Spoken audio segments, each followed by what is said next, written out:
Hola, de nuevo estamos en este espacio de conocimiento llamado Brain Emotions. Hoy vamos a continuar hablando sobre la ira en la psicología y varios aspectos importantes con este tema. Vamos a estar conversando con Diana y conociendo sus aportes sobre este tema. Daya, bienvenida. Hola, Dani, gracias por la bienvenida.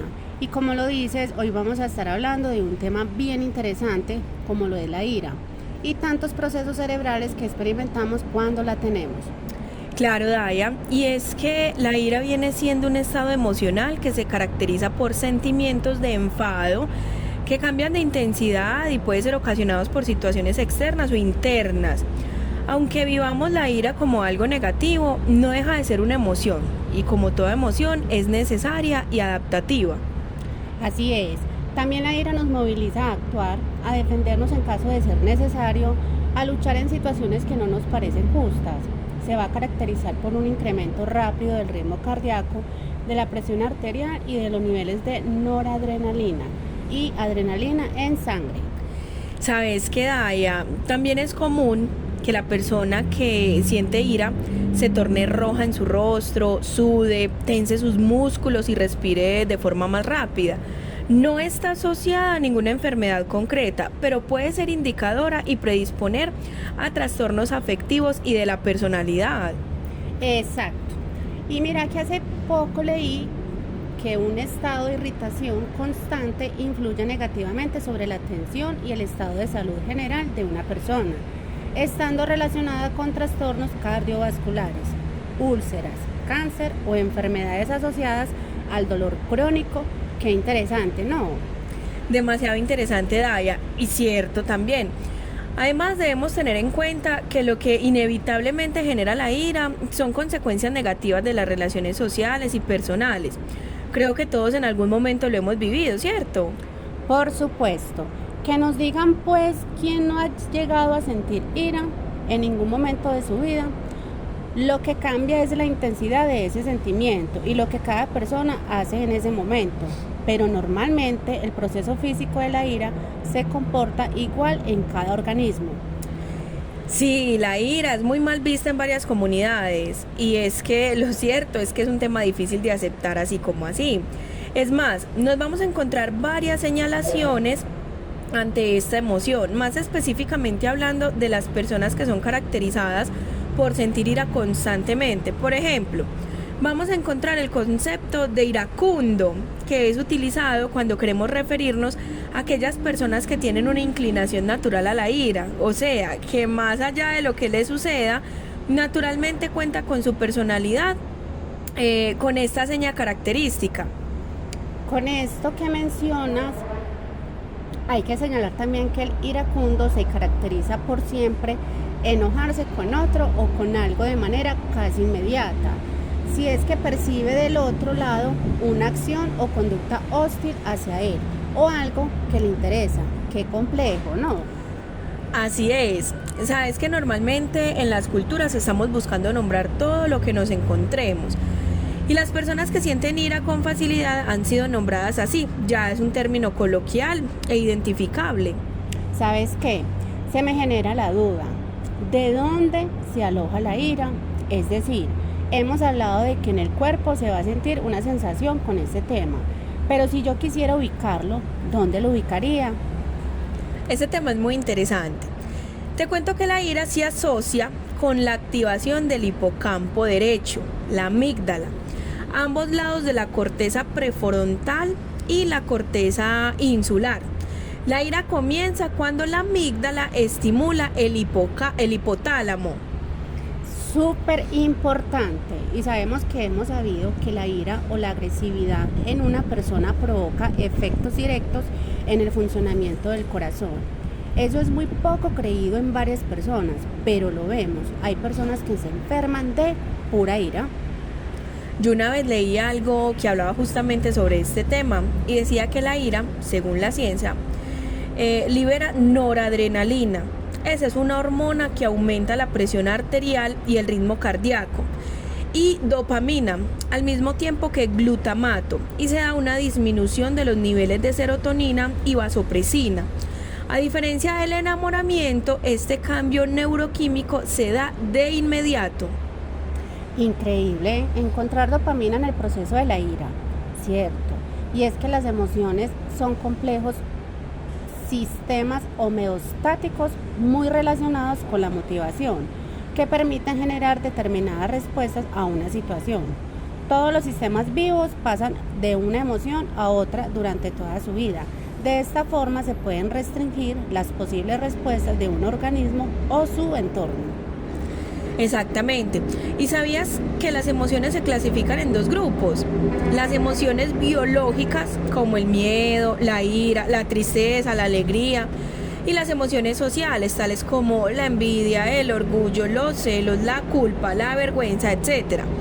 Las primeras nacen de funciones biológicas orientadas a la preservación de la homeostasis, y las segundas se originan en la relación social, sin una existencia funcionalmente necesaria y que pueden variar de una cultura a otra. Y hablemos pues un poco del cerebro en relación con este tema. Después de varios estudios que han realizado científicos y demás, se ha encontrado que la amígdala parece ser un sector de conjunción de muchas estructuras, las cuales se encuentran involucradas en cada una de las emociones, razón por la cual actualmente es considerada como el núcleo central emocional, sobre todo de actividades como la ira y el miedo. Ahí vamos viendo que las emociones no están precisamente en el corazón.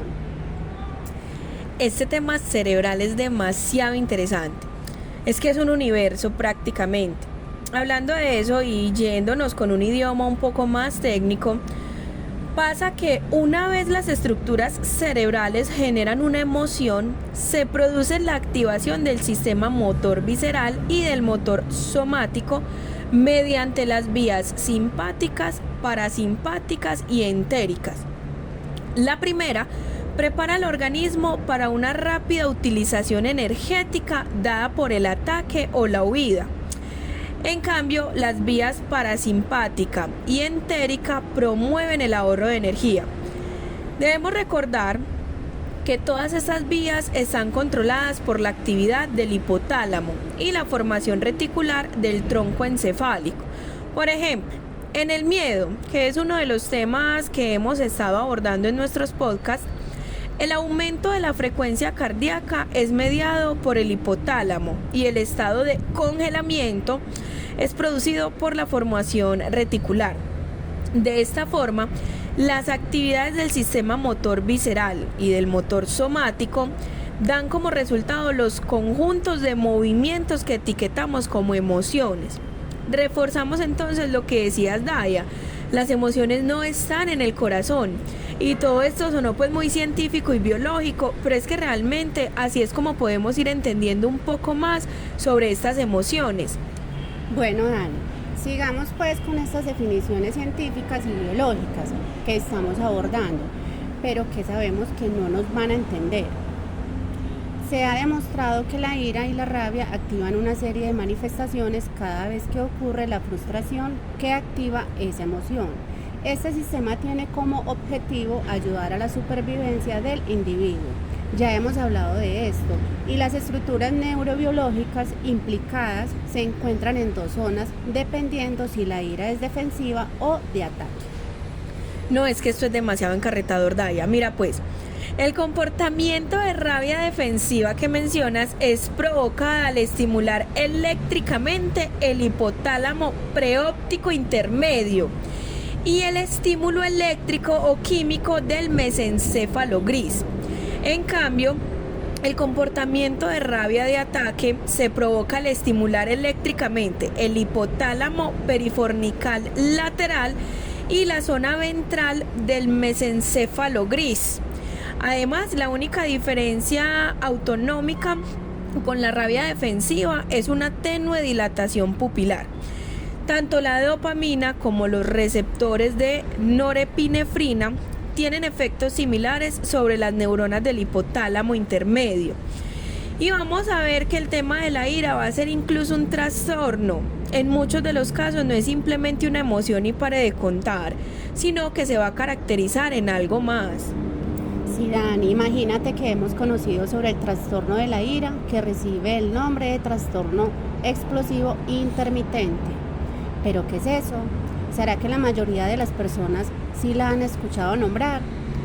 Te cuento pues que junto a la piromanía, la tricotilomanía, la ludopatía y muchas otras alteraciones, el trastorno explosivo intermitente forma parte de lo que en el manual diagnóstico DSM-5 se conoce como trastornos del control de impulsos. ¡Wow! Y es que en resumidas cuentas se caracteriza por expresarse a través de estallidos de violencia repentinos y relativamente breves, desencadenados por situaciones mínimamente frustrantes o estresantes y que no pueden ser explicados por el consumo de sustancias o lesiones. Así es, Daya. Y las personas con TEI tienen un umbral de frustración muy bajo y cualquier contrariedad, por pequeña que pueda parecer, hace que se molesten demasiado y muy rápidamente. Incluso aunque momentos antes estuvieran de muy buen humor y riendo, a lo largo de estos cortos episodios de ira, que no acostumbran durar pues más de una hora, la persona pierde parcial o incluso totalmente el control de su conducta y en muchas ocasiones puede llegar a agredir física o verbalmente a personas que se encuentren cerca. Complejo. Y hay una cosa, y es que una vez pasado el estallido de furia, las personas que presentan trastorno explosivo intermitente acostumbran a darse cuenta por sí mismas de que lo que han hecho ha resultado perjudicial para los demás y frecuentemente se sentirán culpables. Bueno, lo bueno es que el tema de este trastorno tiene terapia. Sin embargo, hay que tener en cuenta que como se trata de una alteración mental que no puede estar vinculada a drogas o lesiones, sino que tiene que ver con el modo en el que redes de neuronas interactúan entre ellas y con los estímulos ambientales, el TEI no puede ser tratado interviniendo sobre un único factor en concreto, como si de curar una herida se tratase. Exacto. Por eso, en estos casos, la intervención suele ser una combinación entre terapia cognitivo-conductual y administración de psicofármacos, normalmente estabilizadores del estado de ánimo o antidepresivos. La psicoterapia acostumbra a ser de mucha ayuda para saber reconocer las primeras manifestaciones de los brotes de ira, ejecutar planes para aumentar el nivel de control sobre la conducta e impedir que otros resulten perjudicados, y desarrollar estrategias de afrontamiento contra el sentimiento de culpa y la sensación de tristeza. Claro, de este modo los pacientes aprenden a seguir ciertos protocolos cuando empiezan a notar los primeros síntomas de una crisis inducida por el trastorno explosivo intermitente y aprenden a regular su comportamiento y sus ideas sobre lo que está ocurriendo, de modo que se reduzca el malestar tanto en ellos como en los demás. Desde una perspectiva biológica, la ira y la agresividad han de ser tratadas buscando un nuevo equilibrio de los distintos neurotransmisores que están implicados en el desarrollo de esta respuesta emocional. Así, por ejemplo, es conocido que la reducción de los niveles de serotonina está asociada a conductas agresivas y a reacciones de ira, lo que puede justificar el tratamiento mediante fármacos inhibidores de la recaptación de serotonina, tales como la sertralina, citalopram o trazodona. Este tema tiene mucho para hablar, Daya, pero ya se nos está terminando el tiempo. Para que vamos cerrando entonces, podemos decir que el estudio de las emociones nos ha llevado a entender el papel que juegan en la homeostasis los sistemas biológicos más evolucionados, en donde ha sido posible establecer circuitos neurales que generan dichas vivencias. Pero también nos ha llevado a comprender que en los seres humanos existe otro conjunto de emociones, las cuales no vienen programadas en nuestra estructura funcional sistémica, que no poseen una función homeostática, que se originan en el lenguaje y por lo tanto solo se encuentran presentes en nosotros. Tienes razón, Dani. Nos queda también entonces recordar que lo de la clasificación de las emociones en dos grupos, uno biológico y otro social, viene a mostrar que existen vivencias emocionales que están determinadas por el grupo humano en el cual se crece y son vivencias que no son experimentadas por otros organismos. Esto es importante de resaltar emociones como el rencor, la envidia, el sufrimiento, etc. Son solo humanas y cuando se atribuyen a otros organismos es desde una postura como observadores, desde nuestra experiencia, pero no refleja un vivir del otro.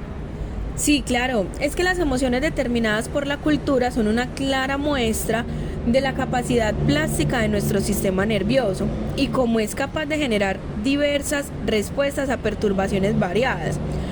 También nos muestra cómo el lenguaje, que da origen a lo humano y de la misma forma a todo lo social, es la dinámica fundamental que encauzará las diversas conductas que forman cada una de las emociones sociales. Exactamente. Y hoy queremos dejar entonces una pequeña duda en todos los que nos están escuchando y es, ¿qué trucos tienen para que la ira no los controle? Por ejemplo, cuando estás discutiendo con tus hijos o con su pareja, cuando el jefe les llama la atención, cuando evidencia que se equivocan en algo, ¿qué estamos haciendo para no dejarnos llevar por esa ira? ¿Será que sabemos gestionarla a tiempo? Ojo, que ya entendimos que es un tema cerebral básicamente, pero que es importante identificar cuándo aparece esta emoción. Daya, excelente reflexión para cerrar este espacio. Recordemos que lo que queríamos abordar en todo este tema es que la ira al fin y al cabo es una emoción y debe ser vivida como tal. Pero como puede generar situaciones negativas, es importante que la conozcamos y la aprendamos a gestionar. Eso suena muy psicológico, pero también tiene su lado físico y debemos conocerlo. Así es, Dani. Con esto finalizamos y agradecemos a todos los que nos estuvieron acompañando. Gracias por escuchar esta información y esperamos que haya sido de utilidad para todos. ¡Chao!